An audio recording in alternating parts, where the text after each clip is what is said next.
What's going on, everybody, and welcome back. Today, we're talking about, is the portal changes a good thing? Can you actually grind power faster than before? And what does the difficulty tuning actually look like now? With the changes to 9.1.5.1, a lot of stuff came in addition to redoing the portal, which on paper makes this sound so much easier to grind for power level, meaning you can get your tier 5s a lot quicker than ever before. For those of us that grinded prior, good job. Now we can grind even quicker. So a lot of the stuff that they changed was bonus engrams. They changed the difficulty of tuning as well as the powerful drops when it comes to bonus completion rewards, on top of adding in a set power delta. So today we're going to talk a little bit about all of these changes and how it actually affects it, so it's easier for you to jump on into an activity and grind a lot of power very, very quickly. So some of the biggest changes are the powerful drops from difficult activities. If you're running something on expert, if you get a B tier or higher, you're going to get 3 to 4 powerful drops. If you get an A, you're going to get 4 to 5. Master B drops are going to be 1 to 2 power drops. B plus is going to be +2 or +3. A tier is going to be 3 or 4. Now, Grandmaster does scale down a little bit, with B being a +1, B plus being a 1 to 2, and then anything above an A is going to give you a +2 or a +3 powerful drop. Now, Ultimate is going to be the harder end activity, which ultimately, guys, -30 power delta is really nothing in Edge of Fate like it used to be pre this expansion, but Ultimate's going to give you about a -1 to a +1 and a B plus. An A rating will give you a +1 to a +2, and same with an A plus. So some of these really good things when it comes to changes is basically any activity that you're doing is going to net you powerful drops no matter what, unless you do a Grandmaster or an Ultimate and get below a B rating. Now, the way that you're going to ultimately get a ton of rewards all at once is by jumping into any activity that has a bonus completion reward.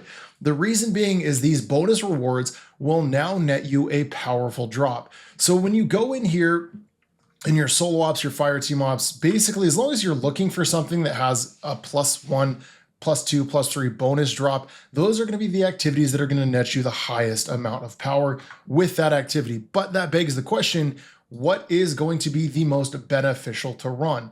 Now, don't worry if you guys want to grab a ton of powerful loot.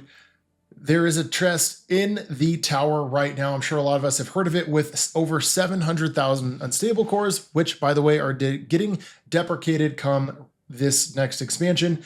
But also, it's going to give you powerful drops. And every time you grab one, you'll notice the armor or the weapons are also going to go up in power. So you don't necessarily need to grab all at once. And if you're under 300, all of those are at a base of 300, meaning you can easily scale your power up to that. But when you go look at fire team ops, if you go to Reclaim, which is probably one of the lesser cool activities we've ever gotten in a season, this is going to give us 6 powerful drops, 3 of which are the bonus, of course. And once we do that, those bonuses will go away and we can just move on to the next one. But what's going to be the most beneficial? I really think that if you want to go for as quick of a grind as you possibly can, we're going to want to knock out as much of the ones that have the highest bonuses as possible at first. Plus, by playing activities, you are going to be completing your daily challenges as well as your weekly challenges. And when you're completing those weekly challenges, you are going to get a portal drop on every single one of these, and they're extremely easy to do. I don't think you even have to focus on trying to get them done. They will just happen as you play the game. So now we can jump into whatever activity, whether it's Crucible, whether it's Pinnacle Ops, Fire Team Ops, or Solo Ops, and just knocking out these that have a +1, +2, +3 drop.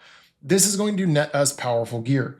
So currently my highest gear is 500, right? So in theory, I should be getting a +1 or a +2 on any of these drops. So let's go take this in to some activities that have bonus drops attached to it as well, and just see what the loot actually looks like. Is it worth our time to grind any type of activity? And what is the best activity we want to be grinding? I'm going to say right now, Pinnacle Ops and Fire Team Ops is definitely going to be a go-to for me to be grinding. And if you guys want to grind it with this weekend, feel free to drop by our stream over here on YouTube or on Twitch. Link is down below on that one, and we can easily grind some power for you, because from what I've seen, you can scale your power up pretty high in a short amount of time. Now, if you want to check out the build that we're using, I'll link a build video to this specific Warlock build down below as well. Feel free to check that out. But now let's go shoot some bad guys and see if this is even worth it. Another thing to note here when it comes to these activities, when you're going into actually adjusting them to get the highest rewards, right now a B is going to give me a 500 power drop, which is about a +1 or 2 to where I'm at. But the cool thing is now the modifiers no longer affect your power delta. So if I go ahead and I toss on any of these, I'm still locked at a -25 delta, which I actually really enjoy because it actively makes our score modifiers go up.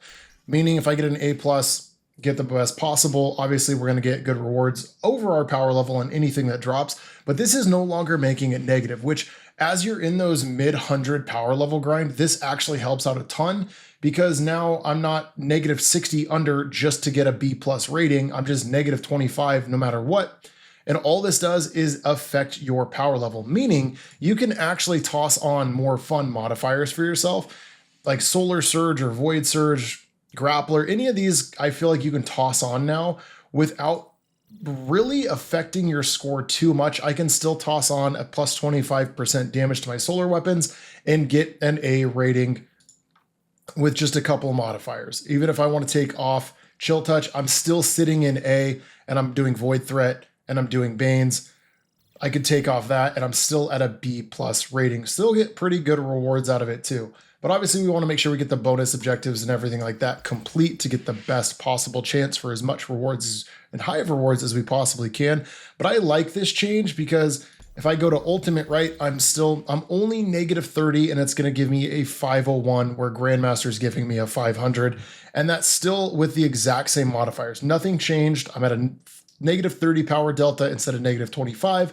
Let me know down in the comments what you guys think about the power delta changes, but we're going to take this into what is now -30. And remember, it's not as bad as it used to be pre-Edge of Fate. I feel like -30 is more on par with what it was probably 15 pre-Edge of Fate. But the fact that I can just toss on 2 modifiers, still have an A rating, and then I can also toss on a Solar Surge to just do more damage. And I'm not stuck in Avant-Garde, I'm not stuck in Touche, I can use whatever loadout I want.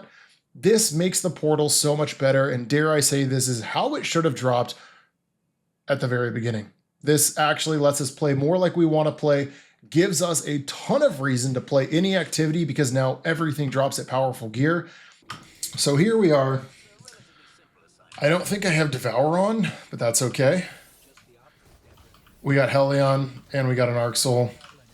And I don't even have to do anything. This is the most broken build that Warlocks have ever had. I don't do anything. I just stand here. It shoots everything for me. I guess I probably should at least shoot a little bit so I don't completely die. But I mean, you don't have to worry about the power level as much anymore, you know? Even on Ultimate, like Conquest still are going to retain their original power deltas, you know, up to -50 for Ultimate, which I think is fine. It kind of gives a little bit more in-game, a little bit more harder difficulty, though they do need more variety, better rewards, and not just the same stuff that can drop from the portal. But that is conversation for a completely different video. Here, we just want to see, is it worth it to jump into an activity, spend your time actually grinding for loot? Because really, event-wise, you know, once those come in, you're going to be getting tier 5s like crazy once you get a high enough power level. And that's what we're going for, is we want to make sure that we can grind our power level up so you guys can also grind your power level up. So once we get into those event activities where tier 5s drop more frequently at lower powers, that you guys can actually jump in and, one, grind the power levels extremely easily, but also get those tier 5s, those shiny drops to happen, because everyone hates missing out on all the fun, cool, shiny stuff. Okay, turret buddies, dude. That literally, this is -30, and that took that much to get him halfway. Like, you guys shouldn't have a problem grinding the lower power levels, or the higher power deltas, whatever you guys want to call it, because, like, put on a getaway artist build like this, you're just chilling, man. That's all you gotta do.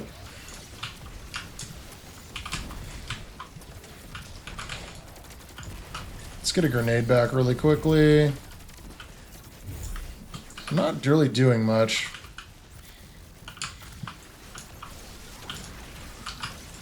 Let's just chill.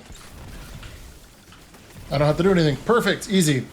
We finished that in just a handful of minutes. Obviously, solo ops is extremely quick still, but is the power going to be worth it? Let's make sure we have enough spots to pick up our loot that we're getting. Oh, I don't want to delete that. That's a good one. We can delete these ones. Okay. So we got a Platinum 5. We got an A+ rating, meaning we're going to get the most drops, which obviously was 2 because we got a bonus drop as well as the powerful drop that just happened. So we got a helmet, we got a SMG, both 501. The helmet is also 501. So we're sitting right now at a base of, I think, 499. Let me just double check that really quickly.